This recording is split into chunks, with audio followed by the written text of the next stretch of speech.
Assalamualaikum warahmatullahi wabarakatuh. Terima kasih adik-adik mahasiswa yang sudah bersedia untuk meluangkan waktu untuk mempelajari materi pada pertemuan kuliah struktur ton pada hari ini. Nah, hari ini kita akan mempelajari tentang diagram interaksi kolom. Ini pada kolom persegi dan juga kolom bundar. Ya, nanti materinya silahkan bisa didapatkan di My Class ya, setelah ini. Oke, mari kita segera mulai saja. Apa itu diagram interaksi nanti bisa kita lihat gitu ya di sini. Jadi kita masuk ke diagram interaksi kolom pada minggu ini. Nah, apa itu diagram interaksi? Jadi pada diagram interaksi ini nanti kita akan melihat hubungan P dengan M ya, P dengan M. P dengan M itu saya yakin sudah pada tahu ya, yang kemarin kita sudah singgung apa itu P, apa itu M. P itu aksial, M itu adalah momen. Ya, kemarin kita sudah pelajari desain kolom untuk beban aksial murni saja maupun kombinasi antara aksial dengan momen lentur. Nah, kapasitas penampang beton bertulang untuk menahan kombinasi gaya aksial dan momen lentur bisa kita gambarkan dengan suatu kurva interaksi.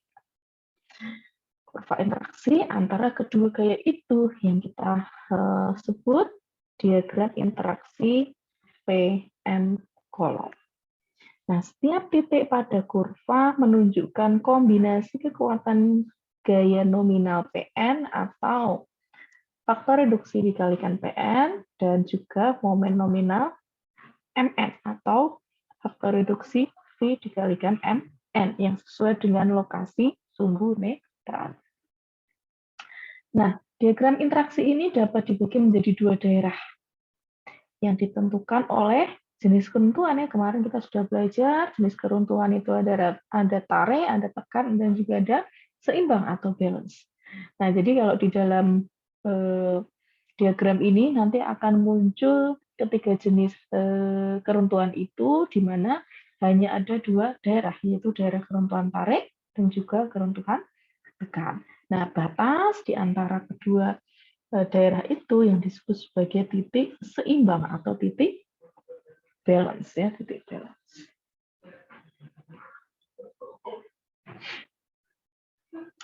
Nah, yang disebut sebagai diagram interaksi itu bisa kita lihat pada slide ini. Jadi tadi diagram interaksi itu adalah PM kolom. Jadi sumbu X-nya itu adalah kurva M, kemudian sumbu Y-nya adalah P. Yang disebut sebagai daerah tekan atau daerah keruntuhan tekan itu ada di atas, kemudian daerah tariknya ada di sini gitu ya, daerah tekan. Ya, itu kemudian nanti bisa dilihat ya di mana ada batas untuk daerah seimbang.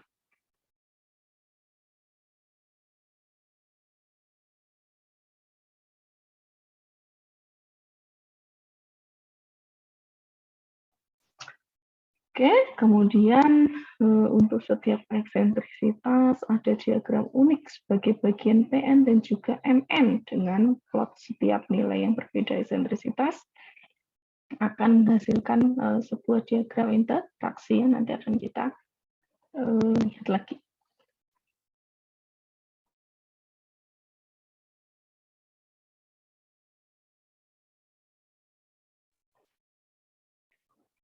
Nah, berikutnya kita coba lihat lagi. Ini ada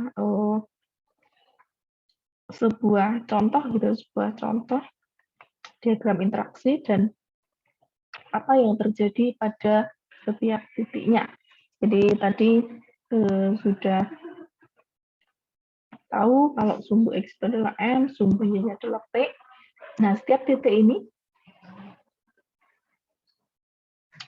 ada kondisi regangan. Ini kalau Anda lihat ini ada regangannya berbentuk segi 4, semakin lama semakin mengecil ya, sisi bagian kirinya itu menjadi trapesium dan juga segi 3. Ini adalah untuk yang daerah tekak. Kemudian untuk daerah kariknya ada di bawah. Nanti silakan bisa diperhatikan lagi gitu ya untuk bentuk diagram regangannya seperti apa.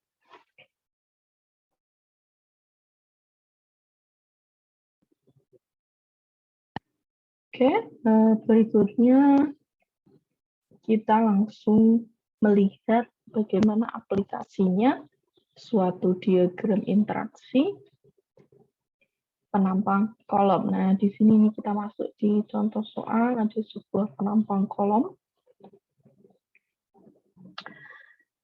Dimensinya 300 kali 500, tidak segi 4, kemudian mutu betonnya di sini CFC aksennya 25, kemudian mutu bajanya FB-nya adalah 390 MPa. Ini nanti bisa kita lihat gitu ya. Oke. Nah, yang harus kita kerjakan apa? Ini mungkin rumus-rumusnya, persoalannya sudah kita kenalkan kemarin, kita sekarang tinggal melihat saja aplikasinya. Jadi, yang pertama yang harus kita lakukan adalah kapasitas maksimum atau PO ya, PO dari suatu kolom. Ini contohnya pada kolom sentris. Nah, PO-nya rumusnya apa? Rumusnya kemarin sudah kita kenal 0,85 LC aksen kalikan AG min AST ditambah AST kalikan FY. Nah, di sini tinggal dimasukkan saja FT-nya berapa? 25, AG-nya 300 ya. Nanti bisa dicek sendiri ya, 300 kali 500, AG itu ini ya, 300 kali 500 dikurangi AST. AST itu adalah luas tulangan. Ditambah AST dikalikan F, FY-nya 390. Ini ya, ini untuk hasilnya. Sehingga kapasitas maksimum aksial dari kolom ini adalah 4028,5 kilo Newton, gitu ya. Oke, berikutnya kalau kapasitas maksimumnya sudah, kemudian adik-adik nanti bisa menghitung kekuatan nominal maksimum penampang kolom. Nah, kalau PN max itu rumusnya adalah 0,8 P0. P0-nya tadi sudah kita hitung gitu ya, tinggal dikalikan dengan 0,8 sehingga hasilnya 3.222,8 kilo Newton. Nah, ini rumus 0,8 P0 ini juga ada catatan, ini untuk kolom dengan tulangan sengkang ikat. Nah, setelah itu kita bisa menghitung eksentrisitas minimum atau disimbolkan sebagai E min, yaitu 0,1 kali 500 mm ya, hasilnya adalah 50 mm. Nah, ini saya rasa mudah sekali, nanti silahkan dicoba-coba. Kemudian, setelah kekuatan nominal maksimum penampang kolom sudah didapat, Anda bisa menghitung kuat tekan rencana kolom. Kuat tekan rencana itu Anda bisa menghitung V dikalikan PF. Nah, tadi kita masih sama dengan tulangan sengkang ikat ya, karena ada sengkangnya, sehingga kita pakai rumus 0,8 P0 dikalikan dengan V. V-nya atau faktor reduksinya adalah 0,65. 0,8 P0-nya kan sudah ya, sudah didapat, sehingga Anda tinggal kalikan 0,65. Hasilnya V dikalikan PN-nya adalah 2094,8 kilo. Oke ya, ini saya rasa bisa untuk diikuti. Kemudian untuk berikutnya masuk ke, ini agak panjang ya bagian-bagian yang ada di sini. Nah, bagian yang keempat adalah menghitung kapasitas penampang pada kondisi seimbang atau balance. Nah, kalau pada kondisi balance di sini MN-nya ada B-nya, artinya dia adalah MN pada kondisi balance dan juga PN pada kondisi balance. Ini MNB-nya tinggal dihitung ya, berarti kalau dikalikan eksentrisitas, PNB dikalikan EB, ini rumusnya kemarin sudah ada panjang sekali ya, 0,85 kali FC aksen, kalikan AB, dikalikan B, dan seterusnya. Kemudian PNB-nya ini juga sudah ada rumusnya. Tinggal dimasukkan saja, gitu ya, tinggal dimasukkan saja nilai-nilai yang sudah ada di soal ya. Contohnya seperti ini ya, contohnya. PNB berarti 0,85, ST aksen AB dikalikan B ditambah AS aksen, FS aksen dikurangi AS dikalikan F. Nah, X aksennya 25, AB-nya 231,82, kalikan 300, dan seterusnya, sehingga didapatkan PNB-nya itu adalah 1477,85 kN, ya. Kemudian MNB-nya juga sama ya. Ini meskipun rumusnya panjang, tapi nggak usah bingung karena semuanya sudah ada ya, sudah ada. Kalau Anda hitung nanti hasil akhirnya adalah 376,07 kN meter ya. Oke, kemudian setelah PNB dan MNB-nya ketemu, kita bisa mendapatkan nilai eksentrisitas pada kondisi balance, yaitu MNB dibagi PNB. Sudah ada semua, berarti tinggal memasukkan ya. MNB-nya adalah 376,07 dibagi 1477,85 ya, hasilnya adalah 0,2545 meter. Atau kalau diubah menjadi mili tinggal dikalikan 1000 ya, 254,5. Nih, terus kemudian berikutnya lagi V dikalikan PNB. V-nya adalah 0,65 ya. Sama untuk PNB maupun MNB tinggal dikalikan. Sehingga V PNB-nya 960,6. Kemudian V MNB adalah 244,4 kN.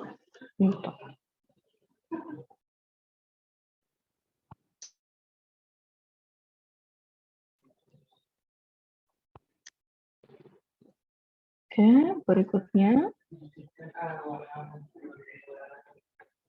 Anda bisa menghitung langkah berikutnya, yaitu kapasitas penampang pada kondisi momen murni. Momen murni. Kalau momen murni artinya apa? Aksialnya 0. Ini kebalikannya pada aksial murni. Kalau aksial murni M-nya 0. Tapi kalau momen murni berarti P-nya 0. Nah, kapasitas penampang pada kondisi momen murni ini kita bisa menganggap penampang balok ini dengan tulangan tunggal saja, sehingga rumus MN-nya akan lebih simpel menjadi ASY dikalikan D min 0,59 kalikan AS kali FY dibagi F aksen kali B ya, tinggal Anda masukkan saja sehingga didapatkan MN-nya 184,6 kN, sehingga dikalikan dengan V, V-nya adalah 0,8 kalau untuk momen murni dengan penampang tunggal, gitu ya. Kemudian dikalikan dengan MN-nya 184,6, hasilnya adalah 147,68 kN.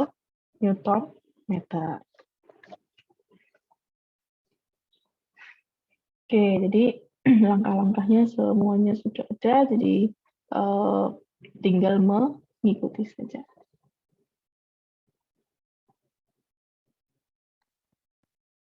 Nah, kemudian kalau nilai-nilai ini sudah didapatkan, kemudian bagaimana cara mengaplikasikan pada diagram interaksi?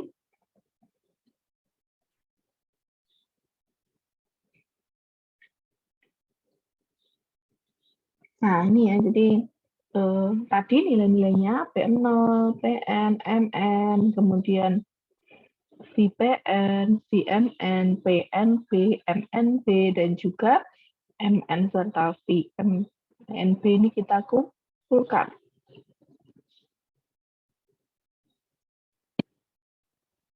Nah, kita kumpulkan, kemudian kita membuat sebuah diagram, gitu ya. Kita membuat sebuah diagram, sumbu X-nya tadi adalah M, sumbu Y-nya adalah P ya, P. Kemudian di mana letak P0 itu? P0 atau PO itu ada di sini. Ya, dibuat saja P0-nya bisa berapa. Kalau di sini kan 4.000 ya, 4.028 ya, kita plot di sini.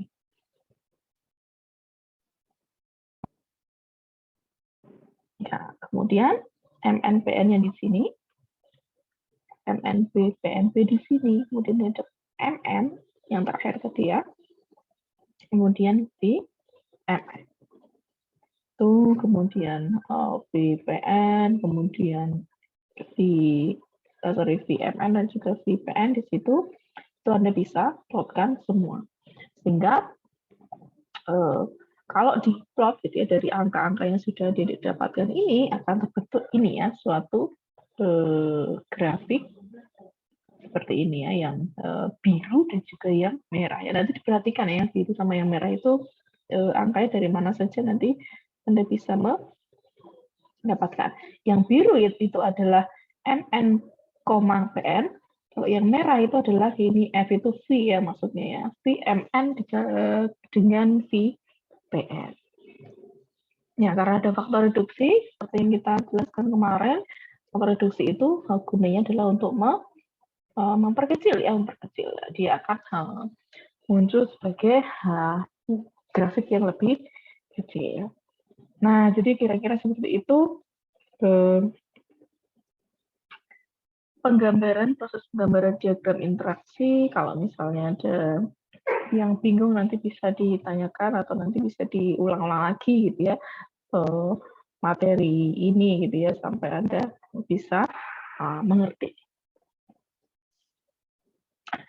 Oke, kalau ini sudah, kemudian kita bisa melihat bagaimana aplikasinya diagram interaksi untuk kolom yang bundar ya atau kolom dengan tulangan samping.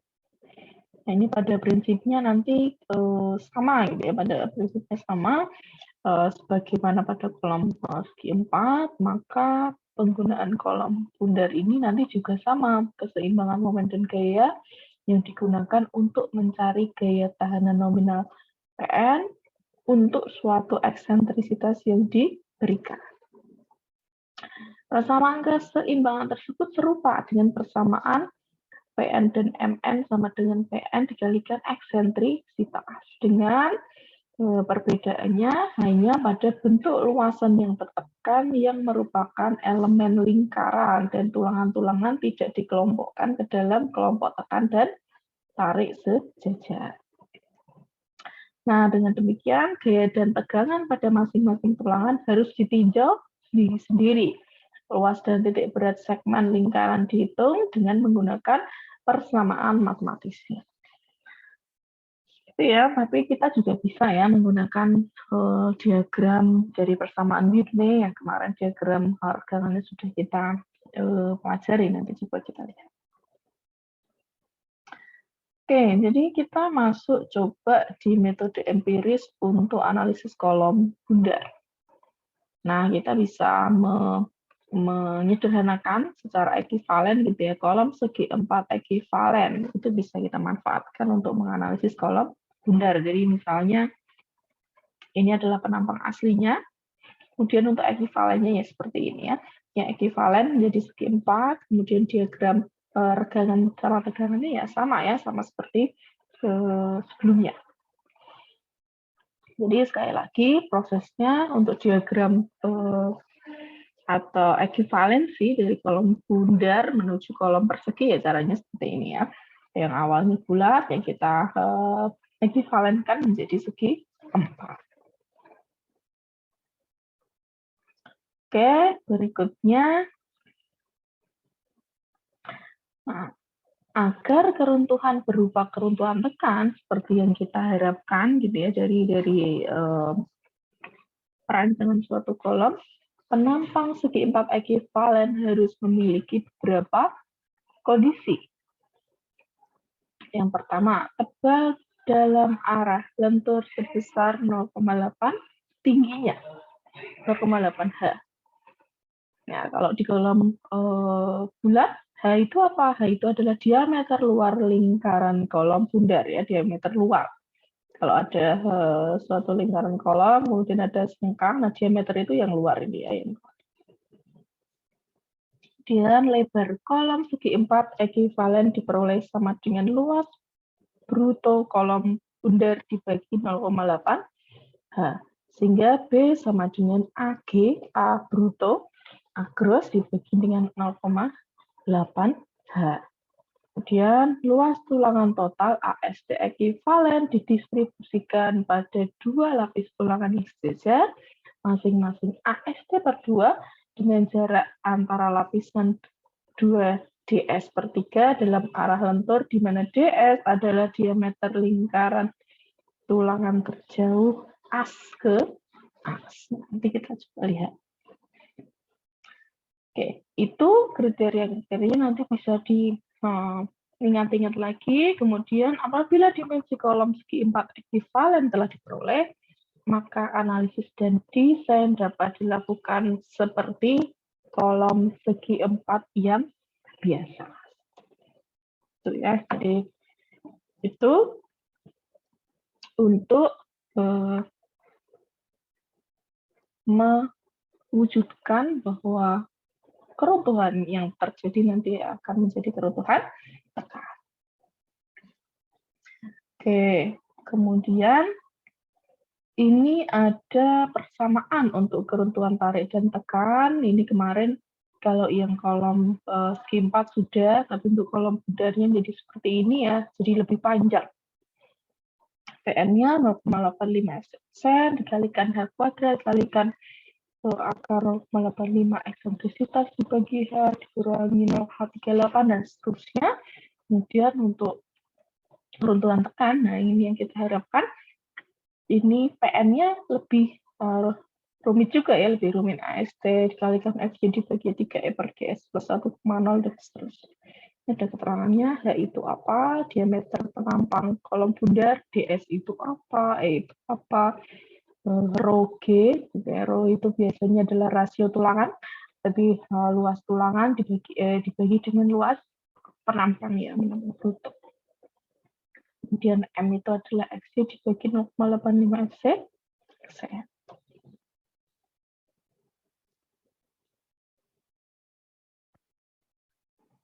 Oke, berikutnya. Nah, berikutnya ini ada terkait dengan tulangan memanjang pada kolom umumnya didistribusikan secara merata pada keempat sisi penampangnya. Tulangan samping ikut memberikan kontribusi terhadap tulangan tarik maupun tekan. Analisis penampang dapat dilakukan dengan cara yang sama seperti sebelumnya dengan menggunakan diagram regangannya. Nah, besarnya regangan pada setiap layer atau lapis tulangan ditentukan menggunakan distribusi, jadi dengan perbandingan. Nah, kemudian tulangan yang terletak cukup dekat dengan sumbu netral akan memberikan nilai regangan yang kecil, ini jelas ya, dan tentukan gaya yang disumbang tulangan ini juga kecil ya tentu saja, dan dapat diabaikan. Nah, tapi sebaliknya, apabila tulangan yang cukup dekat dengan tulangan tarik dan tekan memberikan kontribusi yang cukup untuk menambah kapasitas dari penampangnya. Nah, ini penjelasan tentang kolom pendek dengan tulangan pada 4 sisi. Oke, untuk diagramnya, kolom dengan tulangan pada keempat sisinya, jadi 4 sisi itu seperti ini. Itu bisa dilihat di sini ya. Yang beda apa? Karena di sini ada lapis-lapis tulangan, sehingga regangannya juga harus dicek ya pada setiap titik itu. Kemudian nanti akan muncul gaya ya, gaya atau tegangan tarik dari masing-masing tulangan.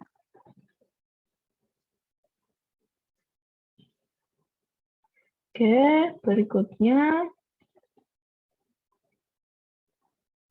Ya, berikutnya juga ini masih tentang kolom pendek dengan tulangan pada keempat sisinya. Jadi nanti akan muncul seperti ini, diagram tegangannya di diagram tegangan. Nah, Anda masih ingat ya, ada CS, ada FS, ada FST di situ. FST itu apa, FSC itu apa di situ. Resultan gaya tekan. Yang atas ini tekan, kemudian yang bawah tarik. Nah, untuk keseimbangan gaya-gaya dalam baik momen maupun gaya luar itu harus memenuhi PN dan juga MN ya, rumusnya ini ya untuk kolom pendek dengan tulangan tadi. PN-nya adalah 0,85 kali X aksen kali A kali B ditambah FSC dikurangi FST. Kemudian MN-nya ini agak berbeda ya memang ya, karena muncul FSC dan juga FST. Nah, tapi semuanya sudah ada di sini.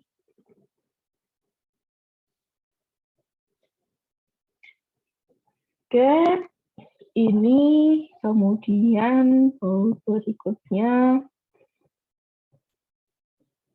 diagram regangan kali ini.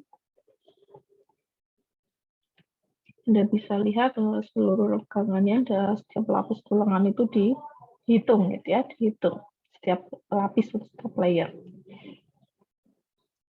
Kemudian setiap lapis tegangannya juga dihitung ya menggunakan ES. ES itu adalah modulus elastis steel, kemudian dikalikan regangan SI ya.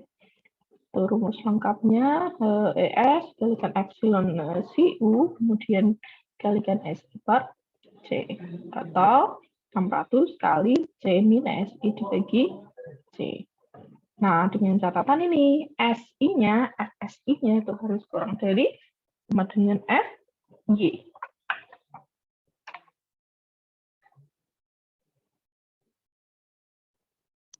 Ya, memang agak sedikit lebih rumit gitu ya, dibandingkan yang sebelumnya.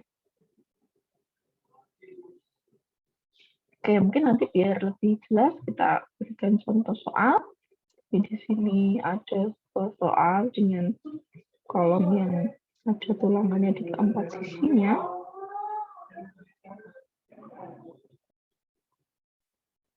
Kita coba lihat, tentukan gaya tekan pada kondisi seimbang PNB serta tentukan pula besar eksentrisitas dan momen pada kondisi seimbang EB dan MNB untuk penampang kolom berikut ini. FC-aksenya 27,5, FY-nya 400. Ini adalah penampang kolomnya. Kita bisa melihat ini ya, apa dimensinya, lebarnya 550 dikalikan dengan berapa ya, 550 juga ya, 550 juga. Kemudian ada diagram regangan dan juga ada diagram tegangan. Nah, yang harus dicari pertama apa? Ternyata yang harus dicari adalah lokasi sumbu netralnya atau CB, karena yang ditanyakan adalah PNB, maka CB bisa kita hitung pakai 600 dibagi 600 plus FY kali D ya, D. D tahu ya, tinggi efektif ya. Tinggi efektif berarti lebar kolomnya dikurangi dengan selimut, totalnya selimutnya adalah 65. Hasilnya adalah 291. CB sudah, kemudian AB. AB adalah beta 1 kali CB. Beta 1-nya 0,85 karena FC-nya 27,5. Oke ya, beta 1 kali CB, kalau Anda kalikan hasilnya adalah 247,35 mili. Itu kemudian berikutnya untuk mengecek daerah tekan. Nah, daerah tekan berarti 24735 itu kalau kita cek letaknya ada di mana gitu ya, ada di mana, dari atas ternyata 247,35 ya, ini kita lihat ternyata C-nya di sini, sehingga tegangan tekannya itu hanya yang atas yang kotak itu, tidak di tengah. Kalau di tengah kan ini ya 550 dibagi 2 ya, 550 dibagi 2. Nah, tapi C-nya agak naik ke atas. Sehingga untuk daerah tekan Anda bisa menghitung FSC itu sigma AS aksen dikalikan FSC, yaitu ada CS1 ditambah CS2 ditambah CS3 ya. CS1 itu ini ya. CS2 ini 2 tulangan, sorry, CS3-nya ini. Ini FS1 ya tinggal dihitung saja ya. 600 dikalikan CB dikurangi C aksen dibagi CB. Ini sudah dapatkan 465,98 yang ternyata lebih besar. Ya, sehingga kalau lebih besar dipakainya apa? FS1-nya adalah FG. Tuh, kemudian CS1, kemudian FS2, CS2, FS3, CS3, dan juga FSC ya, tinggal menjumlahkan. Ya, itu nanti bisa dilihat lagi ya, bisa dipelajari lagi, ada semua di sini. Nanti adik-adik bisa melihat ya, melihat di filenya ya, atau Anda screenshot boleh. Oke, ini kemudian berikutnya untuk daerah tarik. Untuk daerah tarik, FST. Berarti FST kita bisa hitung menggunakan sigma AS aksen dikalikan FST. Nah, untuk T-nya, berarti daerah yang di bawah ini, di bawah garis netral ini hanya ada 2 lapis. Artinya ada T1, tarik lapis 1, ini tarik lapis 2. Oke ya, berarti yang harus Anda hitung ini epsilon S4 dan juga FS4. Epsilon S-nya gimana? Anda bisa hitung pakai D min CB dikurangi 105 dibagi D min CB kali 0,002. Nah, itu dan seterusnya FS4-nya dapatkan 183 ya, kurang dari 400. Jadi tidak ada masalah. Kemudian T1. AS dikalikan FS4. FS4-nya kan sudah dihitung. Jadi sudah ketemu untuk T2. AS dikalikan FY. FY-nya kan 400 ya dari soal. Sehingga ini juga sudah ketemu. Sehingga FST-nya tinggal menjumlahkan. T1 ditambah T2. Oke, ini untuk FST-nya atau untuk daerah tarik. Berikutnya gimana? Tinggal memasukkan ya di rumus PN. PN-nya 0,85 kalikan FC aksen dikalikan AB ditambah FSC dikurangi FST. Nah, ini tinggal masukkan saja. Tadi ini sudah dihitung ya, sudah dihitung. PN, kemudian MN-nya juga sama ya, hanya dengan rumus yang berbeda, tapi item-itemnya sudah dihitung. Nah, kalau di sini kita dapatkan PN-nya dan juga MN-nya. Oke ya, ini kemudian berikutnya, kalau PN dan MN-nya sudah dapat untuk menuju ke seimbang, kita hitung eksentrisitas pada kondisi balance, yaitu momen pada MN pada kondisi balance dibagi PN pada kondisi balance. Ini eksentrisitasnya. Kemudian untuk faktor reduksi 0,65 Anda bisa ngitung V dikalikan PNB dan juga V dikalikan NB ya, semua dikalikan 0,65. Oke, ini kemudian berikutnya Anda sudah selesai ya, karena yang ditanyakan kan hanya gaya tekan pada kondisi seimbang ya, PNB. Kemudian masuk ke E balance dan juga MN balance. Sehingga tadi langkahnya yang agak panjang tadi, karena kita masuk di kolom dengan keempat sisi tulangannya, maka sudah cukup sampai di ini ya, sudah terjawab. Oke, nanti silakan dipelajari lagi, dibaca-baca lagi, diulang-ulang, dan juga dikerjakan untuk latihan soalnya. Oke ya, berarti untuk kali ini kita cukup dulu. Nanti silahkan sambil dibuka lagi materinya. Oke, nah sudah cukup ya, semua sudah diberikan. Jadi untuk video perkuliahan kita pada hari ini kita cukupkan dulu. Kita ketemu lagi pada pertemuan yang akan datang. Oke, kurang lebihnya mohon maaf. Saya akhiri. Assalamualaikum warahmatullahi wabarakatuh.